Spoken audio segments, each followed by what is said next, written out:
रूप पातालोचनी रूप पातालोचनी रूप पातालोचनी रूप पातालोचनी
हाची उपदेश आता तरी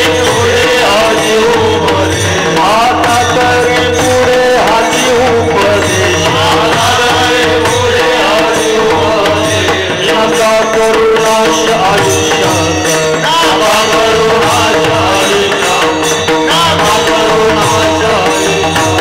आता तरी पुढे हाची उपदेश आता तरी पुढे हाची उपदेश नका करू नाश आयुष्यात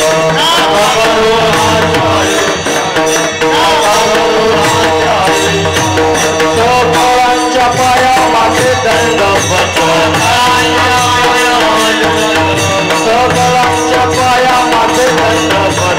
सफळांच्या पाया माझे दंडवत आपुलाले चित्त शुद्ध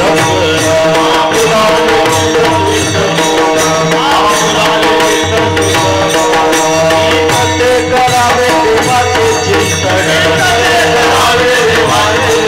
गीत ते करावे देवाचे चिंतन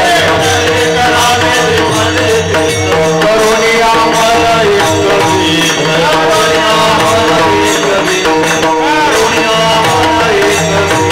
सफळांच्या पाया माझे दंडवत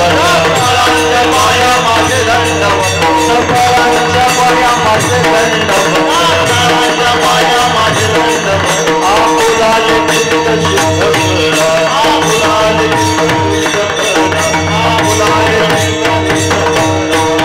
म्हणे लाभ होय तो व्यापार म्हणे लाभ होय तो व्यापार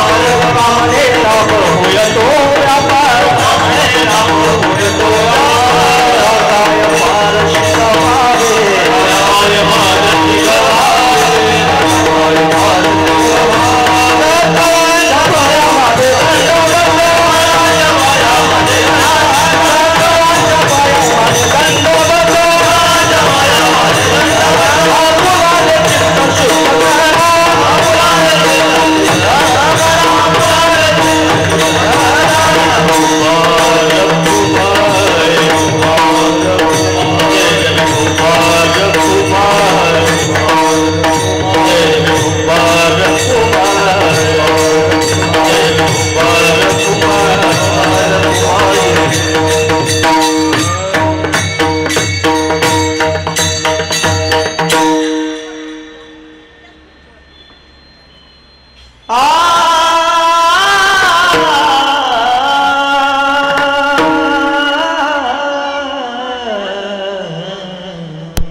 आता तरी पुढे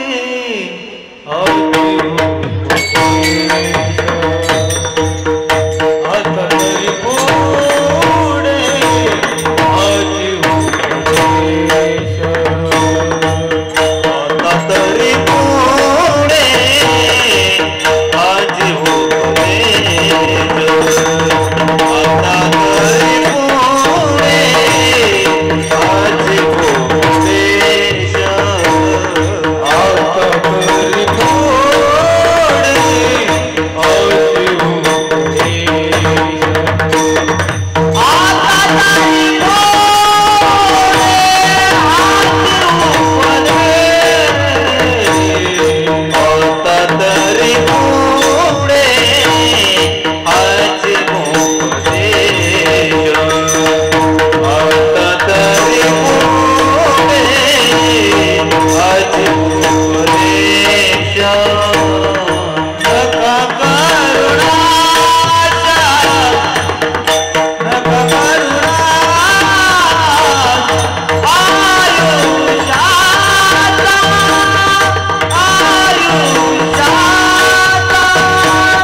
तरी पुढे हाची उपदेश नका करुणाश आयुष्याचा सकळांच्या पाया माझे दंडवत आपुलाले चित्त शुद्ध करा हित ते करावे देवाचे चिंतन करून या मन एकविध सकळांच्या पाया माझे दंडवत आपुलाले चित्त शुद्ध करा तुका म्हणे लाभ होय तो व्यापार करा काय फार शिकवावे सकळांच्या पाया माझे दंडवत आपुलाले चित्त शुद्ध करा विठ्ठला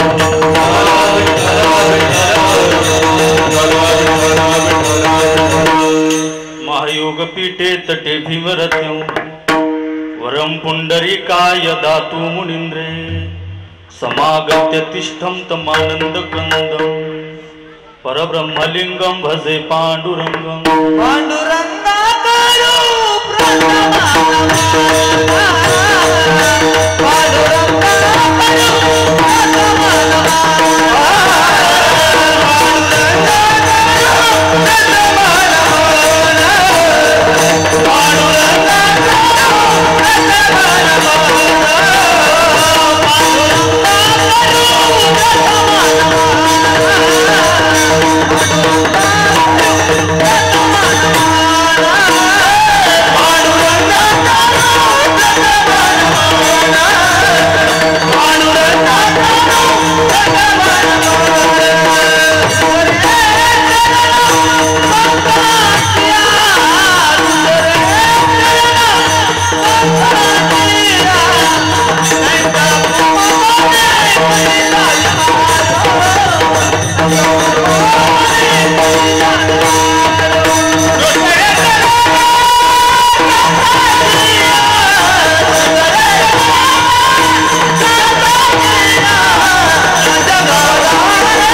ओसरे चरण संतांची त्यांच्या कृपादाने कथेचा विस्तारू बाबाजी सद्गुरु दास तुका विठाला.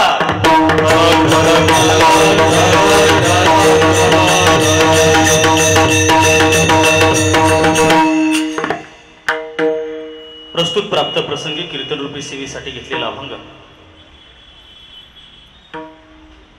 जगद्गुरु जगदवंदनीय वैराग्य मूर्ती या वारकरी संप्रदायाच्या कळसस्थानी ज्यांचा अधिकार आहे असा देहो निवासी तुकोबारायांचा 4 चरणांचा 2 चरणांच्या माणसांना उपदेश करणारा उपदेशपर प्रकरणातला गोडासा अभंग. कीर्तनाला सुरुवात करण्यापूर्वी आजच्या या कार्यक्रमाचा आजच्या या सोहळ्याचा थोडक्यात परिहार असा की आज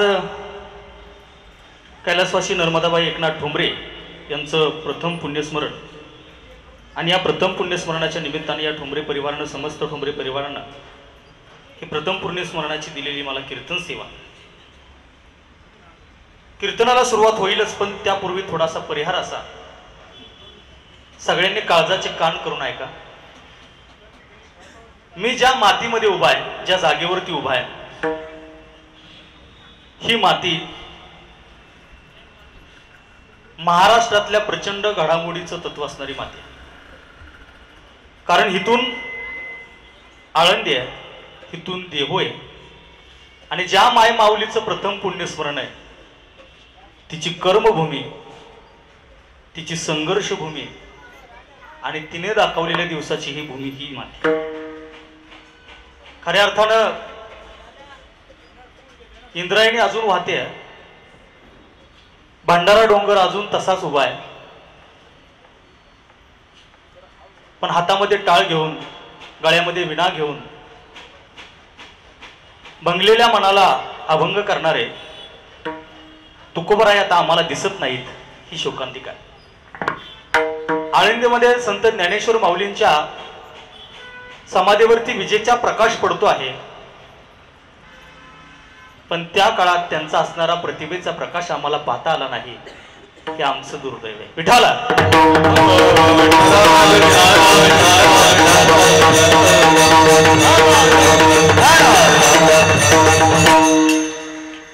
आणि काळजीपूर्वक ऐका. ज्याचा बाप गेला त्यानं समजावं ऊन वारा पावसापासून संरक्षण करणार. ज्याप्रमाणे घर असतं आणि घराला स्लॅब म्हणा, पत्रा म्हणा, भिंती म्हणा, त्या असल्याशिवाय पूर्ण घर परिपूर्ण होत नाही. अगदी त्याचप्रमाणे ज्या दिवशी तुमचा आणि माझा बाप या जगातून निघून जाईल महाराज, त्या दिवशी तुम्ही मी समजावं ऊन वारा पाऊस संकटांपासून वाचवणारा देव माणूस आपल्यातून निघून गेला. ज्या दिवशी तुमचा आणि माझा भाऊ निघून जाईल त्या दिवशी मायबापानं समजावं गावामधली, समाजामधली, भावकीमधली असणारी आपली ताकद गेली. कारण जुन्या काळामध्ये माणसं म्हणायची किती एकटंच घर आहे पण 4 जण भाऊ भाऊ आहेत. एकटंच घर आहे गावात पण 4-5 भाऊ भाऊ आहेत, त्यांच्या नादी लागायला नको. का? कारण त्या काळामध्ये हाकेसाठी भाऊ उभा राहत होता. त्या काळामध्ये भावाचं भावाला प्रेम होतं आणि त्या काळामध्ये एकमेकांच्या शब्दासाठी पळणारी माणसं होती आणि रक्तामध्ये इमानदारी होती. ज्या दिवशी भाऊ निघून गेला ना राजानो, त्या दिवशी समजावं आपली गावामधली असणारी किंमत गेली, आपली प्रतिष्ठा गेली, गावामध्ये आपलं असणारं, समाजामध्ये असणारं आपलं वजन गेलं. ज्या दिवशी बहीण निघून गेली, माया माऊलींनो, तुम्ही किती श्रीमंत घरातले असा, तुम्ही सुखवस्तू कुटुंबातले असा, पण ज्या दिवशी तुमची बहीण निघून जाईल ना आणि ती जर थोरली असेल ना तर समजावं आईनंतर प्रेम करणारी आई निघून गेली. आईनंतर प्रेम करणारी आई निघून गेली. इथं बसलेले बऱ्याचशा माणसांना ज्ञात असेल ज्यांची आई त्यांच्या लहानपणी मरण पावली, त्यांची मोठी बहीण असेल, थोरली बहीण असेल. आई निघून गेल्यानंतर जिला आईच व्हावं लागतं ना ती बहीण असते. आई निघून गेल्यानंतर जिला आईच व्हावं लागतं ना ती बहीण असते. म्हणून मायेचं नाजूक तूप आणि आईचंच दुसरं रूप म्हणजे बहीण. ज्या दिवशी भाऊ निघून गेला किंवा समजावा आपली गावात असणारी ताकद कमी झाली, ज्या दिवशी बाप निघून गेला त्या दिवशी समजावं ऊन वारा पाऊस संकटांपासून संरक्षण करणार घरावरचं छप्पर निघून गेलं. ज्या दिवशी बहीण निघून गेली त्या दिवशी समजावं आई नंतर प्रेम करणारी आई निघून गेली. आणि माय बापानो, ज्या दिवशी आईच निघून गेली त्या दिवशी समजावं जगातलं माया करणार सगळं काही निघून गेलं. स्वामी तिन्ही जगाचा, आई विना भिकारी. आणि ज्या दिवशी तुमच्यानी माझी आजी निघून गेली त्या दिवशी समजावं आईपेक्षाही जास्त प्रेम करणारी. आजीचं प्रेम कधीही आईपेक्षा जास्तच, कधीही जास्तच. म्हणून ज्या दिवशी आजी निघून गेली ना, समजावं डोक्यावर पदर, बोलताना आदर आणि अंतकरणामध्ये अनंत जन्माची पुण्य असणारी विभूती गेली ज्या दिवशी तुमच्यानी माझी आजी गेली. विठाला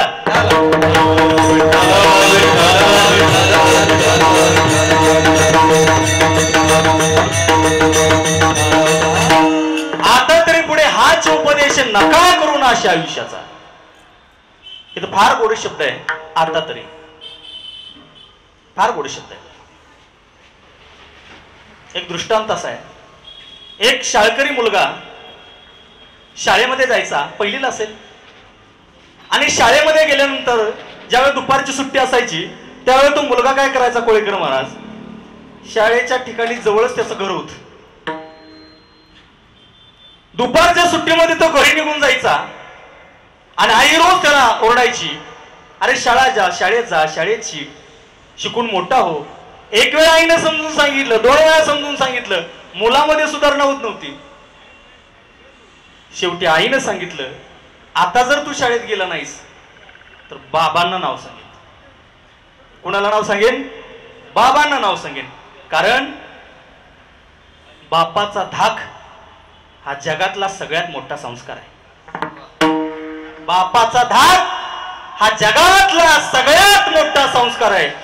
आणि या गादीवरून उभं राहून सांगतो, ज्या ज्या पिढ्यांनी बापाच्या शिव्या खाल्ल्या अनंत कोटीचे आशीर्वाद त्यांना मिळाले. कारण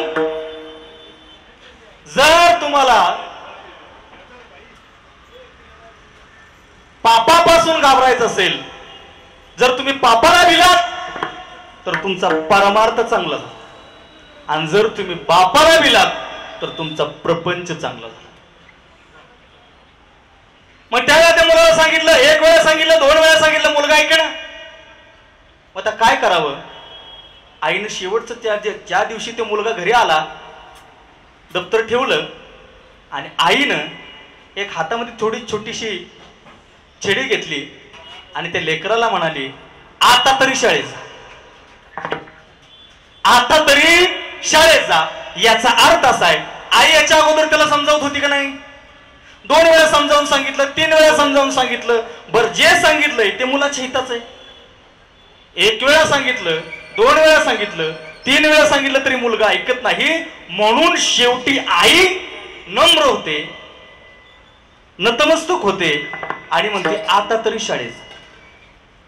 म्हणजे बऱ्याच वेळा समजावून सांगून सुद्धा ज्यावेळेला एखादा व्यक्ती ऐकत नाही त्यावेळेला आता तरी म्हणावं लागतं. त्यावेळेला आता तरी म्हणावं लागतं. तसंच तुकोबराय नावाच्या आईनं आपल्या सर्वांना म्हणजे सर्व लेकरांना केलेला उपदेश म्हणजे आता तरी. बऱ्याच वेळा सांगून झालंय, मागे झाले पाहू नका, पुढे जामीन आहे तुका. बऱ्याच वेळा सांगून झालंय तरी तुम्ही ऐकत नाही, म्हणून आता तरी पुढे. हाच उपदेश मराठी व्याकरणामध्ये संध्यान्या समास हा प्रकरण आहे. त्यामध्ये एखाद्या शब्दाच्या पुढे जर च किंवा ज हा प्रत्यय लागला असेल तर ती गोष्ट सोडून कुठलीच गोष्ट नाही असा त्याचा अर्थ आहे. यासाठी केला होता टास शेवटचा दिस पुढं. आता तुरी पुढे हाच उपदेश नका करू ना अशा आयुष्याचा. इथून पुढे तुकोबराय सांगतात, मी हाच उपदेश तुम्हाला केलेला आहे. कुठला? नका करू ना अशा आयुष्याचा. आयुष्याचा नाश करू नका. मग आयुष्याचा आम्ही नाश करणार नाही, तुमचा उपदेश तुकोबराय आम्ही ऐकला, पण आम्हाला पाहिजे सुख. नाश नका करू म्हणजे काय पाहिजे? आम्हाला पाहिजे सुख. मग त्यासाठी काय करावं लागेल? तुकोबरायाने सांगितलंय, त्यासाठी तुम्हाला एक गोष्ट करावी लागेल.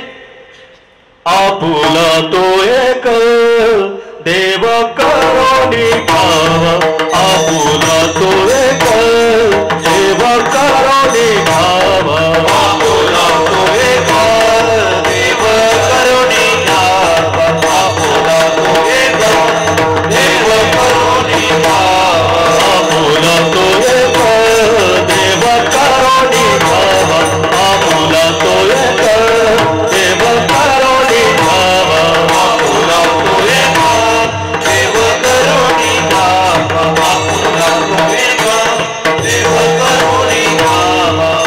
तेरे बिना जीवा सुख मोहे, तेरे बिना जीवा सुख मोहे, ये रति माई के दुखाची जनी, ये रति माई के दुखाची जनी. तेरे बिना जीवा सुख मोहे, तेरे बिना जीवा सुख मोहे, ये रति माई के दुखाची जनी, ये रति माई के दुखाची जनी. नाही आदी अंती अवसानी, नाही आदी अंती अवसानी, ये रति माई के दुखाची जनी, ये रति माई के दुखाची जनी. नाही आदी अंती अवसान, नाही आदी अंती अवसान, ये रति माई के दुखाची जनी, ये रति माई के दुखाची जनी.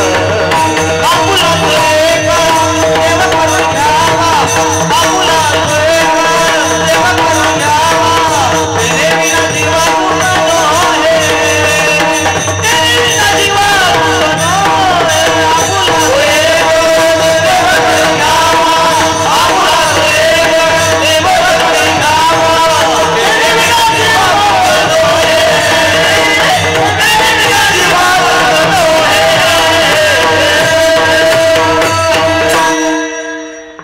लोकांना सांगितलं, अरे आता तरी पुढे हाची उपदेश नका करू ना अशा आयुष्याचा. लोक म्हणाले, आम्हाला आम्ही आयुष्याचा नाश करणार नाही, पण आम्हाला सुख पाहिजे, आम्हाला सुख पाहिजे. पण सुख कुठंही बाजारात मिळत नाही. मुळात दुःख बांधवडी आहे हा संसार, सुखाचा विचार नाही कुठे. इथं सुखाचा विचार कुठंही नाही. तरी सुद्धा तुकोबरायांना वाटलं की आपली सगळी लोक सुखी व्हावीत, म्हणून तुकोबरायांनी काय केलं, लोकांकडे गेले आणि म्हणाले, देव घ्या कुणी, देव घ्या कुणी, आयता आला घर पुसुनी. लोक म्हणाले, देव न लगे, देव न लगे. खरं सांगू का, जोपर्यंत तुम्ही आणि मी दुःखाची परिसीमा गाठत नाही, जोपर्यंत तुम्हाला आणि मला त्रास होत नाही, तोपर्यंत तुम्हाला आणि मला देवाची आठवण होत नाही. देवाची आठवण होत नाही. एके दिवशी भगवान श्रीकृष्णाची आत्या कुंती माता, भगवंत कुंती आत्याकडे गेले आणि सहज कुंती आत्याला म्हणाले, भगवंत तुझ्या दारात आलाय, तुला काय मागायचंय ते माग. भगवंत दारात आलाय. तुमच्या माझ्यासारखा माणूस असता तर म्हणला असता, देवा 100 तोळ सोनं दे, देवा 500-600 एकर जमीन दे. किंवा एखादी महिला भगिनी म्हणली असती, हिच्या खात्यावरच लाडक्या बहिणीचे पैसे मला दे. तिने त्यातलं काय मागितलं नाही. त्यांनी काय मागितलं सांगू? कुंती आत्यानं भगवंताकडे एकच मागितलं, भगवंता, वारकरी संप्रदाय असं सांगतो, कधी देवाकडे गेलात तर देवाकडे कधी काही मागू नका. कधी देवाकडे गेलात, पंढरपूरच्या पांडुरंगाकडे गेलात तर देवाकडे कधी काही मागू नका. जे देवानं दिलंय ते आभार मानण्यासाठी त्याच्याकडे जा. आणि तरी जरी तुम्हाला मागायला सांगितलं तर देवाकडे एक मागा. देवा मला कितीही अडचणी येऊ दे पण काहीतरी मागण्याची इच्छा मला नको, हेच मला दे. आम्हाला या व्यतिरिक्त काही नको. काही मागणे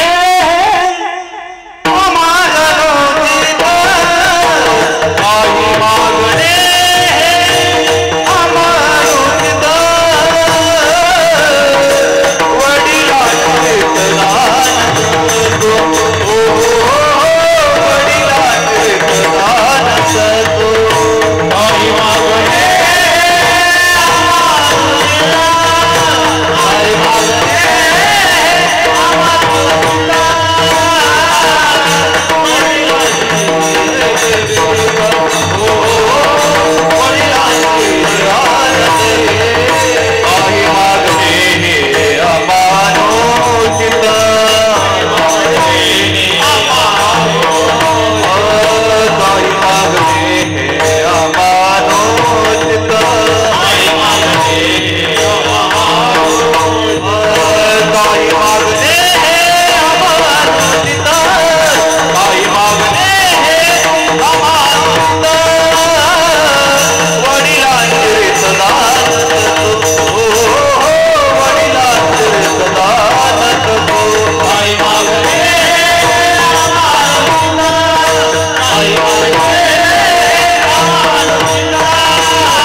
सारख्याला जर मागायला लावलं तर आपण लय विचित्र गोष्टी मागतो. एका माणसाला असा देव प्रसन्न झाला पण देवाने सांगितलं की तुम्ही ओळीनं बसायचं तिघांनी. जर आमच्या गावाकडचा माणूस असता तर गावाकडची माणसं महाराज लय डेंजर. मग देवाने सांगितलं तू जे मागशील त्याच्या डबल दुसऱ्याला आणि त्याच्या डबल टिबल तिसऱ्याला. एखादा सुजान माणूस असता तर म्हणला असता भगवंता काय नाही मला डोंगरे पाहुण्यासारखी एक किया गाडी दे. दुसऱ्या माणसाला 2 गाडी मिळाल्या असते, तिसऱ्या माणसाला त्याच्या 4 गाडी मिळाल्या असते. पण आपली माणसं हुशार. आपली माणसं तुम्ही आणि मी दुःखी असण्याचं एकच कारण आहे आपल्या दुःखामुळे आपण दुःखी नाही तर दुसऱ्याचं सुख न बघवल्यामुळे आपण दुःखी आहे. त्याच्यामुळे आपण दुःखी. आणि सगळ्यात महत्वाचं ते तिघे बसले आणि जो पहिल्या रांगेला बसला होता लय हुशार होता. मला देवाकडे आपण जर 50 एकर जमीन जर मागितली तर दुसऱ्याला किती भेटेल 100 एकर. तिसऱ्याला किती भेटेल 200 एकर. आपण आयडिया करायची. मला देवा मी तुझ्याकडे एक मागतो म्हणला. म्हणले माग. म्हणले माझा एक डोळा घालव. मयूर महाराज किती डोळा घालव? एक डोळा घालव. शेजारचा थडथडच उडायला लागला. अरे मला मागायचं तर चांगलं माग. शेजारच्या किती गेलं त्याच्या शेजारचा तर पाक सैर बैरच करून टाक. अरे म्हणे देवाकडे काहीतरी चांगलं माग. देवा माझा एक पाय घालव. अरे देव म्हणला काहीतरी चांगलं माग. नाही म्हणला. सर्वसामान्य माणसं देवाकडं प्रपंचातल्या गोष्टी मागतात पण संत महात्मे तुमचा आणि माझा उद्धार व्हावा ह्या गोष्टी मागतात. आणि कुंती आत्याने सांगितलं देवा तू माझ्याकडे आलायस ना मला विचारतोस ना तुला काय पाहिजे पण तू देणार असशील तर सांगते. मी जगाचा मालक आहे. चाले हे शरीर कोणाची असते. चाले हे शरीर कोणाची असते. चाले हे शरीर कोणाची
कोणाची असत्य कोण बोलवी ते हरिविन.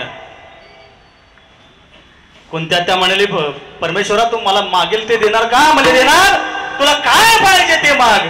काय मागावं काय मागावं? देवा तुला द्यायचं असेल तर एक गोष्ट दे. ह्या जगातलं सगळं दुःख माझ्या वाटेल येऊ दे. काय मागितलं? ह्या जगातलं जेवढं दुःख असेल ते सगळं माझ्या वाटेल येऊ दे. पण भगवंताने विचार केला, अगं तू समृद्धी माग, सुख माग, संपत्ती माग, दुःख पण मी द्यायला तयार आहे, पण तुला दुःख का पाहिजे हे फक्त मला सांग. वाक्य बारकाय नाही का? कोणत्या त्याने भगवंताला हात जोडले, हात थरथर कापायला लागले, डोळ्यातलं पाणी गालावरती गळायला लागलं आणि थरथर त्या हातानं भगवंताच्या डोक्यावरून हात फिरवला आणि म्हणाले, भगवंता अरे ज्या वेळेला शिष्टाई करायला गेलं तेव्हा दुर्योधन म्हणाला, 5 राज्य काय 2 राज्य काय, सुईच्या टोकावर मावेल एवढ्या मातीचा कण सुद्धा तुम्हाला मिळणार नाही. भगवंता तू पाठीमाग माघारी आलास. अरे कौरवांना राज्याची गादी मिळाली, सिंहासन मिळालं, पण माझ्या पांडवांना वनवास मिळाला रे. माझ्या भीमावरती विषप्रयोग झाले, लक्षाग्रहाला आग लावण्याचे प्रयत्न झाले, त्यांच्यावरती हल्ले झाले, पण मला हे त्यांना एक सांगणं होतं, जरी वनवासात असाल, जरी प्राण घेणे हल्ले झाले, जरी दुःखात असाल तर मुखामध्ये नाम असू द्या, भगवंत तुमची समस्या सोडवतो यावर विश्वास ठेवा. आणि भगवंता अरे तुझ्या जन्माचं उदाहरण घे. ज्या दिवशी तुझा जन्म तुरुंगामध्ये झाला त्यावेळेला राजपाट आणि कंस मामाकडे राज्य होतं, राजगादी होती, सत्ता होती, तुला मात्र मरण टपलं होतं. भगवंता अरे एवढं केलंस, रावणाकडे एवढी सोन्याची लंका होती, पण भगवंता 14 वर्षाचा वनवास तुला भोगावा लागला. तुला राज्य सोडून द्यावं लागलं, तुला सैन्य सोडून द्यावं लागलं, तुला आप्तसख्य सोडून द्यावे लागले, तुला भाऊ सोडून द्यावे लागले. अरे सगळं सोडून दिलंस. मला एक कळालंय भगवंत, तू दुःख देतोस त्यावेळेला दुःख सहन करण्याची ताकद देतोस. तू दुःख देतोस त्यावेळेला तू दुःख सहन करण्याची ताकद देतोस, आणि ज्या वेळेला तू दुःख देतोस त्याच वेळेला तू आम्हाला आठवतोस म्हणून दुःख. पाहते पांडव अखंड वनवासी, पाहते पांडव अखंड वनवासी, पाहते पांडव अखंड वनवासी, पाहते पांडव अखंड वनवासी, तरी त्या देवासी आठवणी दे,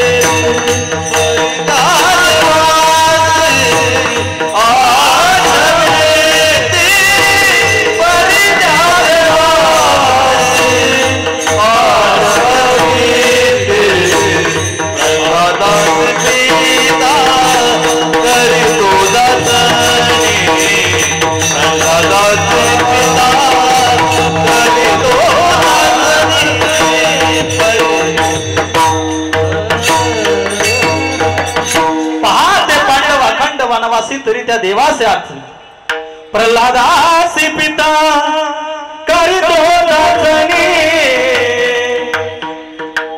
परितो स्मरे मनी नारायण, परितो स्मरे मनी नारायण, पाहते पांडव अखंड वनवासी, पाहते पांडव अखंड वनवासी, सुदामा ब्राह्मण दरिद्रे पिढीला, सुदामा ब्राह्मण दरिद्रे पिढीला, नाही विसरला पांडुरंग, नाही विसरला पांडुरंग, पाहते पांडव अखंड वनवासी, पाहते पांडव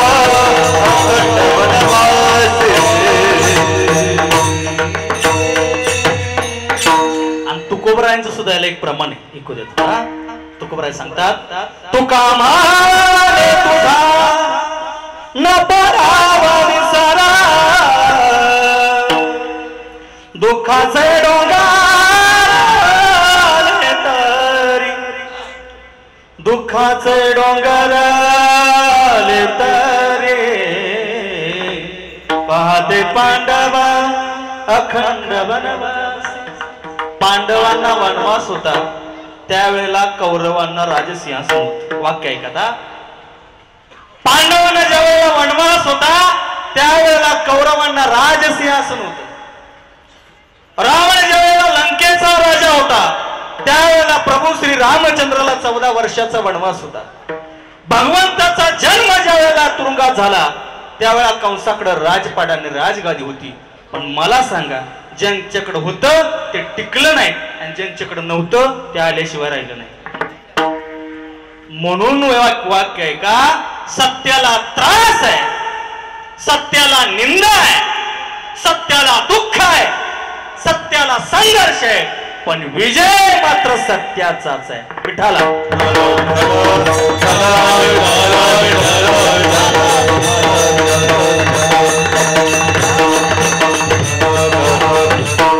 म्हणून दुःख नाही ज्यावेळेला दुःख मिळेल त्यावेळी तुझी आठवण येईल आणि ज्यावेळी तुझी आठवण येईल त्यावेळी दुःख सहन करण्याची तू ताकद देशील हाच एक उपदेश आहे अभंगाचं पहिलं चरण तरी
आपुलाले चित्त शुद्ध करा एवढं सांगून सुद्धा लोक ऐकत नाहीत हे तुकोबरायांना ज्ञात होतं म्हणून तुकोबराय अभंगाच्या दुसऱ्या चरणामध्ये म्हणतात सगळ्यांच्या पाया माझे दंडवत आपुलाले चित्त शुद्ध करा चित्त हा फार महत्वाचा शब्द आहे शास्त्र असं सांगतं चिता चिंता समायुक्ता बिंदू मात्रेण विशेषता चिता चिंता समायुक्ता बिंदू मात्रेन विशेषता सजीवम दाहते चिंता निर्जीवम दाहते चिता. ह्याचा अर्थ असा आहे, चित्ता चिंता समायुक्ता. चित्ता आणि चिंता यामध्ये फक्त एका अनुस्वराचा म्हणजे एका टिंबाचा फरक. चित्ता चिंता समायुक्ता बिंदू मात्रेने विशेषता. बिंदू म्हणजे अनुस्वर म्हणा, टिंब म्हणा, त्याचा फक्त फरक आहे. पण यामध्ये इतका मोठा फरक आहे, दिसायला जरी टिपके एवढा फरक दिसत असला तर एवढा मोठा फरक आहे की सजीव माणसाला जिवंतपणे जाळण्याचं सामर्थ्य म्हणजे तुम्हाला आणि मला जिवंतपणे जाळण्याचं सामर्थ्य हे चिंतेत आहे आणि गेलेल्या माणसाला निर्जीव देहाला जाळण्याचं सामर्थ्य चिंतेत आहे. म्हणून मन करा रे प्रसन्न सर्व सिद्धीचे कारण. तुकोबराय काय बरं का बरं असं म्हणाले असतील? सगळ्यांच्या पायाला दंडवत, नम्रपूर्वक सगळ्यांच्या पाया माझे दंडवत. आपुलाले चित्त शुद्ध कर असं का म्हणाले? कारण तुकोबराय सुद्धा इतकं भजन करायचे. एका गृहस्थाने विचारलं, तुकोबराय तुम्ही नामस्मरण किती करता, तुम्ही चिंतन कसं करता, तुम्ही मन कसं एकरूप ठेवता? तुकोबरायने सांगितलं, शिंक जांभळी खोपला, शिंक जांभळी खोपला, शिंक जांभळी खोपला, जांभळी खोपला. तुका वेळ वाया गेला, तुका वेळ वाया गेला,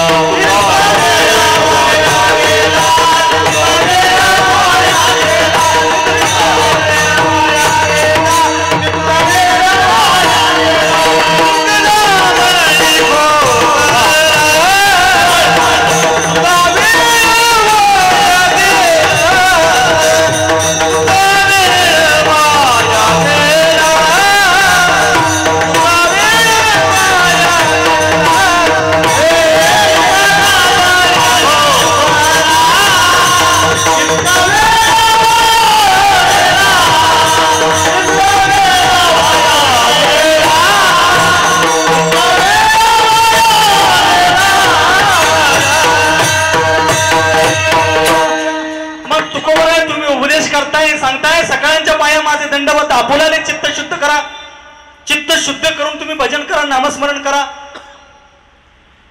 तुम्ही किती वेळा भजन करत होता, कसं भजन करत होता? तुकोबरायने सांगितलं, शिंख जांभळी खोकला, ती तुका वेळ वाया गेला.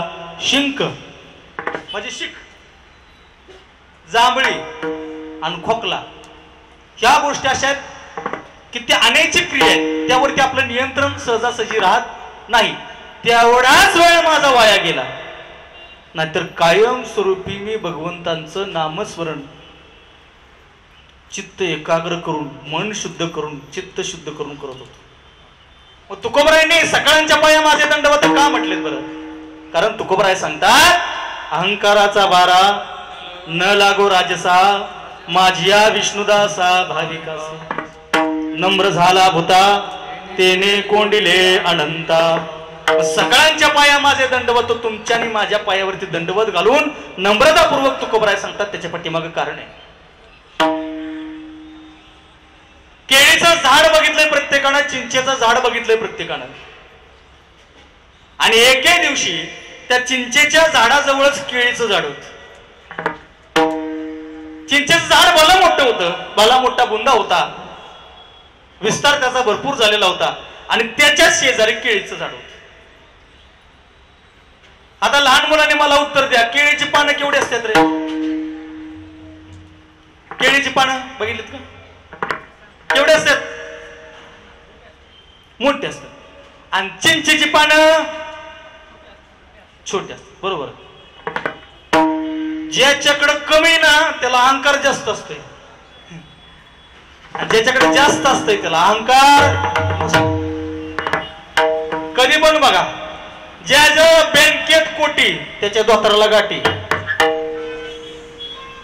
आणि ज्याच्या बँकेचं लोन तो गावात पुढारी. विठाला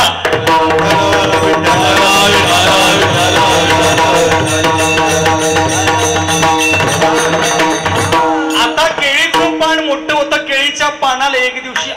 प्रकार झाला आणि त्या केळीचं पान चिंचेच्या पानाला अपमानानं बोलू लागलं. म्हणले अगं ए चिंचे, एवढा मोठा तुझा बुंदा, एवढी मोठी झालीस, पण देवाना तुला एवढीच पानं दिलीत. केवढी पानं दिलीत? एवढी पानं दिलीत. मला तुझ्या निम्मी बी नाही, मी एवढी पानं आहेत माझ्याकडे, एवढी पानं आहेत म्हणले माझ्याकडे. आणि एक मुलगा असाच त्या चिंचेच्या झाडाखाली झोपायला गेला. म्हणला देवाला काय कळत नाही म्हणला. म्हटलं काय बाबा? मला बघा का आता मी आता येता येता भोपळ्याचा वेल बघितला, वेल एवढी एवढी आणि भोपळा एवढा, चिंचेचा बुंदा एवढा, चिंच एवढी. मी सांगून कंटाळा आला, सांगून कंटाळा आला. तर गड्यानं काय ऐकलं नाही, तेवढ्यात आलं वार आणि चिच त्याच्या डोक्यात. आता त्याला म्हणलं ह्याच्या जागेवर जर भोपळा असता तर तुझा भोपळा झाला असता. विडाला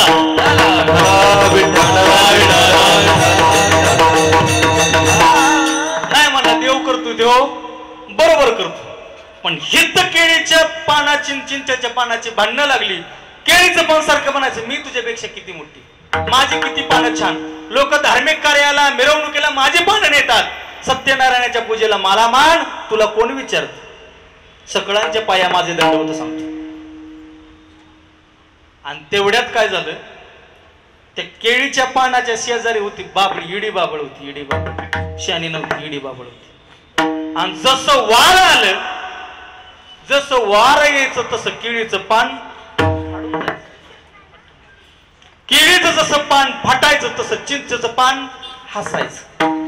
तेवढ्यात वार आलं की 2-4 होणार असणारी केळीची पानं तुटून पडली, मोडून पडली आणि चिंचेचं पान हसायला लागलं. तुझ्याकडं थोडं होतं, गर्व होता, तू तुझं अंग फाडून घेतलंस.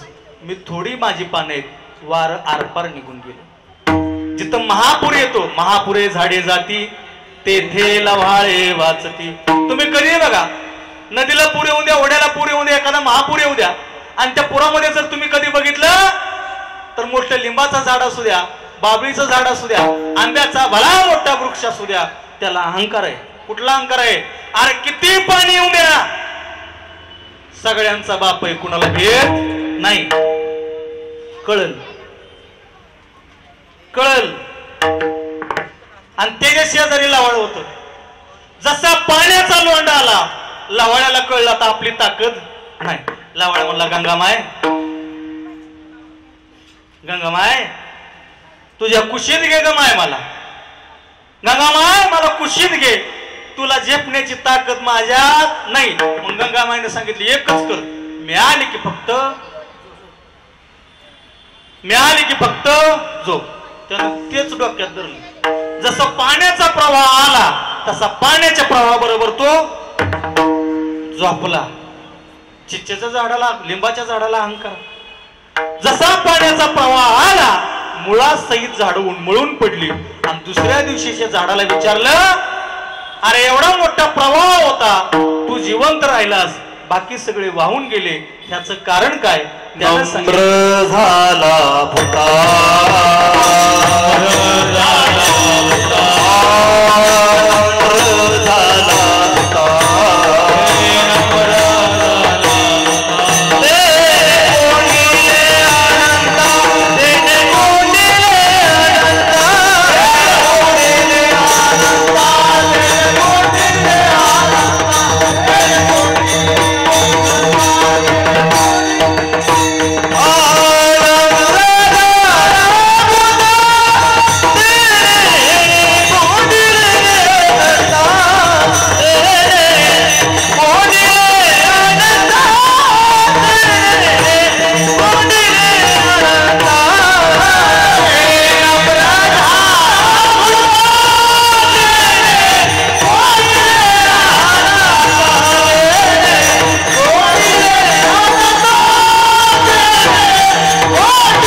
लक्षात ठेवायचं, ज्या झाडांना फळं जास्त असतात, फुलं जास्त असतात, ती झाडं कायम वाकलेली असतात.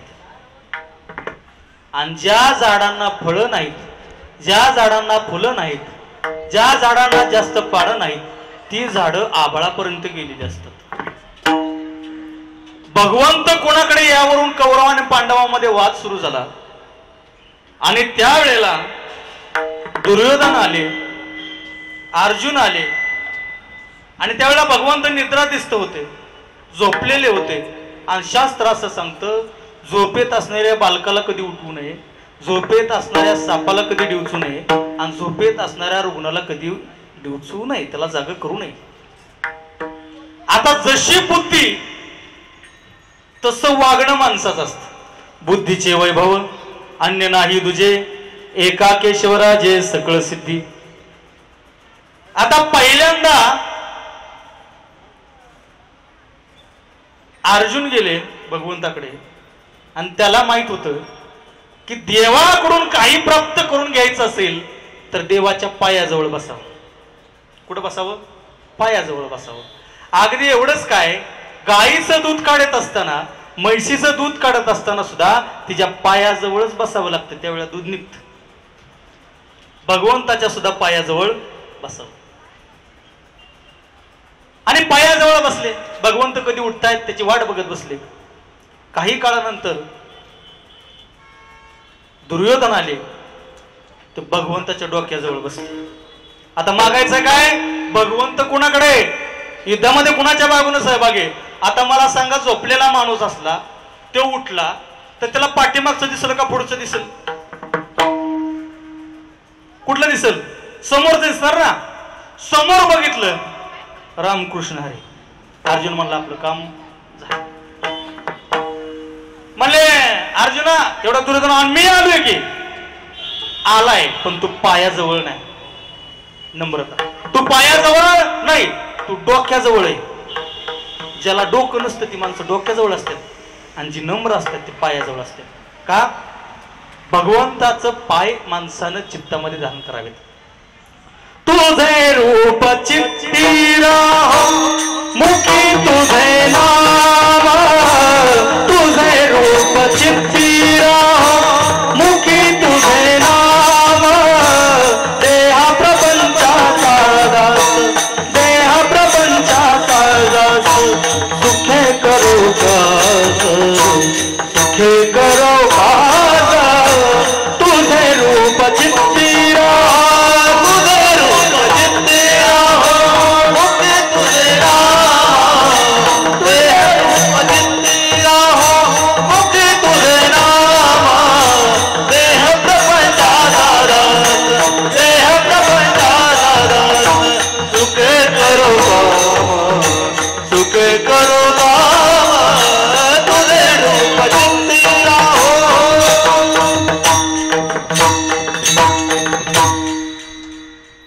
भांडायला लागला. नाही नाही मला तसं असतोय म्हणला.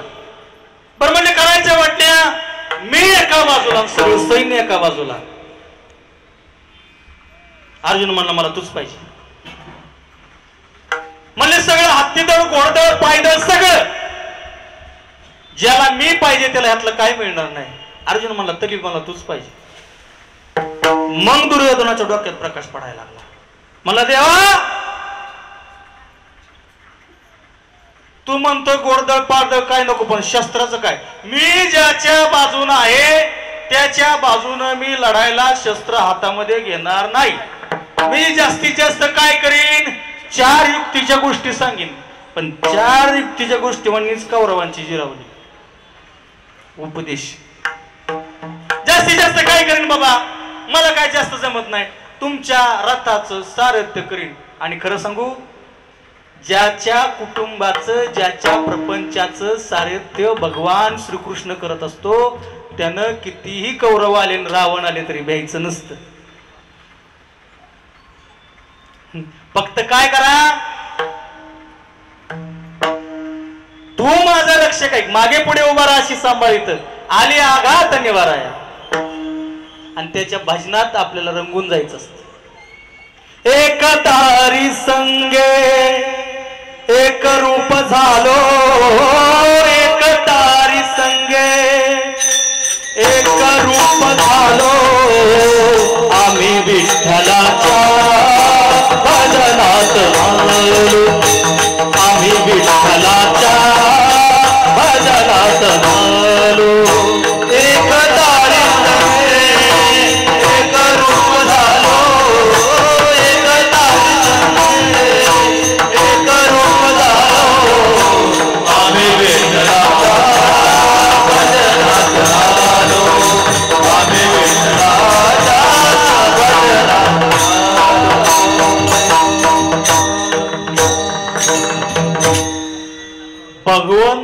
कौरवांकडे शस्त्र नव्हतं पण भगवंताकडे शास्त्र होत. आणि जिथं शास्त्र असतं तसं शस्त्राचा उपयोग होत नाही. कौरवांकडे सगळं होतं पण उपदेशाच्या 4 गोष्टी सांगणारा भगवंत नव्हता. इथं तुमच्या सगळ्यांच्या पायाला हात लावून सांगू का, ज्याच्या पाठीशी ज्याच्या आयुष्याचं सारथ्य करणारा भगवान श्रीकृष्ण आहे, ज्याची बाजू सत्याची आहे, ज्याची बाजू संघर्षाची आहे, त्याने एक लक्षात ठेवा, 100तला एकही राहिला नाही आणि 5तल्या एकालाही धक्का लागला नाही. ही भगवंताची ताकद. ही